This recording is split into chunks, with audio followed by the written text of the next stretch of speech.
Solid tales, history uncovered. Can you imagine? In the autumn of 1944, with the Allied forces surging toward the German heartland and victory seemingly within grasp, the unstoppable war machine was suddenly brought to a grinding halt, not by a legendary panzer division, but by a collection of remnants and reservists in a city that appeared defenseless. This was Aachen, the first German city on the Western Front to be reached by the Allies. It wasn't a modern steel fortress, it was a historic treasury of the Holy Roman Empire. So, how did this surrender-ready city turn into a 19-day nightmare for America's elite divisions? What transformed these ancient streets into a literal meat grinder? Following the breakout from Normandy and the crushing encirclement of German forces at the Falaise Pocket in August 1944, the Allied advance across France had been a whirlwind. Spirits were high. Many high-ranking officers were already dreaming of a home-by-Christmas finale. The next obstacle was the Siegfried Line, known to the Germans as the Westwall. Situated right in the center of this defensive belt sat Aachen, the ancient capital of Charlemagne. Capturing Aachen would be a symbolic masterstroke, the first fall of a German city, and would unlock the gates to the Ruhr Valley, Germany's industrial engine. General Courtney Hodges, commander of the US First Army, was brimming with confidence. Intelligence reports suggested the defenders were a disorganized rabble of stragglers and convalescents. In fact, the local mayor was secretly drafting a surrender letter, and Nazi officials were so panicked they ignored Hitler's no evacuation orders and fled with their belongings before the first American scout arrived. Hodges planned a classic pincer movement. The 1st Infantry Division, the Big Red One, would swing from the southwest, while the 30th Infantry Division would strike from the northwest, encircling Aachen like a dumpling in a pot. To soften the target, the US Army Air Forces dispatched 360 bombers for a carpet bombing run. Napalm canisters turned the historic city into a literal furnace. Columns of black smoke were visible from 50 kilometers away. Following the air raid, Allied artillery hammered the ruins for 6 straight days. The Americans assumed that after such a bombardment, there would be nothing left to do but occupy the rubble. On October 2nd, the 30th Infantry Division moved in, expecting a simple mopping-up operation. Instead, they walked into a slaughterhouse. The bunkers of the Siegfried Line were monstrous. Their concrete roofs were 3 meters thick. 500-pound bombs bounced off them like pebbles, leaving only minor scratches. From narrow slits, German MG-42s began precision sniping the advancing GIS. Every time a soldier poked his head out, it was a death sentence. With no other choice, American soldiers resorted to suicide charges, carrying heavy satchel charges on their backs to blow the bunkers manually. On the first day alone, they lost 300 men just to neutralize 50 bunkers and crack the first defensive line. The intelligence hadn't been entirely wrong. The city was collapsing until Hitler found out. Infuriated by the cowardly officials, he ordered the arrest of the mayor and dispatched a hardline commander, Colonel Gerhard Wilk, to take over. The order was absolute: Aachen must be held to the last man. To reinforce the city, the Germans scraped together 20,000 troops. This wasn't a professional army. It was a mishmash of reserves, teenagers and older men with barely any training. But under Wilk's iron fist, they fought like demons. The town of Pallenberg, northwest of Aachen, became the first miniature meat grinder. The old city walls had been converted into fortifications that tanks couldn't penetrate. The 30th Division was forced into brutal house-to-house combat. Soldiers threw grenades over shared walls, fighting for hours just to gain control of a single kitchen or hallway. On October 4th, the Germans launched a fierce counterattack on Übach. Bullets lashed the American lines like whips. In the chaos, American artillery nearly wiped out their own troops during a desperate call for fire.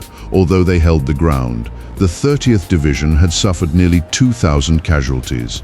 Hodges realized he wasn't fighting stragglers, he was fighting men with nothing to lose. While the Northwest stalled, the 1st Infantry Division faced its own hell in the southwest. Their objective was Crucifix Hill, Hill 231, the high ground overlooking the city. Every American charge was shredded by interlocking machine gun fire. On October 8th, the exhausted Americans were hit by an elite German counterattack unit supported by Tiger tanks. The Tiger's 88mm gun could penetrate a Sherman's armor from distances where the Americans couldn't even aim. Several US tanks were vaporized instantly. One Tiger even drove directly into American infantry positions, crushing foxholes in a terrifying melee. In one sector, an American tank destroyer managed to knock out 2 German tanks before being hit. When the crew was later found, they were all dead, but the gunner was still slumped over his sights, frozen in his final moment of duty. The American left flank was torn open. Supplies had to be airdropped, but most landed in German lines. American GIs had to crawl out at night to steal back their own food. One signalman ran 3 kilometers through a hail of fire just to report a trapped unit's location. When he returned, his legs were riddled with shrapnel. He just smiled and said, "At least they know we're still alive." By now, many American units were filled with green replacements who hadn't finished basic training. They were forced to conduct on-the-job training in the middle of a world war. Tankers and infantry practiced coordination in the alleys, while engineers taught boys how to use C4 on the fly. The Germans were in even worse shape. They were out of ammo. Doctors used schnapps to disinfect wounds, and soldiers were reduced to boiling horse meat. Yet Wilk refused to yield, famously declaring, "Every stone in Aachen will become a grave for the Americans." Finally, on October 16th, though the encirclement began closing on the 11th, the 1st and 30th Divisions linked up at the Haaren Heights. The dumpling was sealed. Aachen was surrounded. The Americans moved in for the final kill. The fighting became even more primal. At one apartment block, a German MG-42 on the roof held off 3 American assaults. An engineer named Miller crawled through the sewers with a massive explosive charge, detonating it directly under the floorboards to silence the gun. Miller never came back out. The GIs developed Aachen tactics. Tanks would lead, using their gun barrels like battering rams to smash through front doors, followed by infantry clearing rooms. The Germans countered with booby-trap warfare, mines on staircases, snipers in ceilings, and grenades rigged to door frames. In one house, American soldiers were spreading a map on a table when shots rang out from a gap in the ceiling. 2 radio operators were killed instantly. The Americans sprayed the ceiling and blew the attic door open. Inside, they found the sniper, a teenage boy clutching a photo of his family. By October 21st, the Americans reached the city center. The Aachen City Hall, Rathaus, and its clock tower were the final redoubts. Wilk had set up his headquarters there.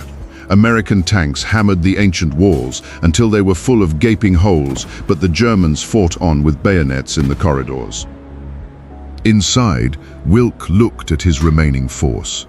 3,000 men, half of them wounded, their bandages made from torn uniforms, their radios were smashed. The last message from German High Command was the usual hollow promise: the Führer will remember your sacrifice. Looking out at the burning dome of the city hall, Wilk realized they were merely pawns being used to buy Hitler a few more days of life. He chose to end it. He sent his adjutant out with a white flag.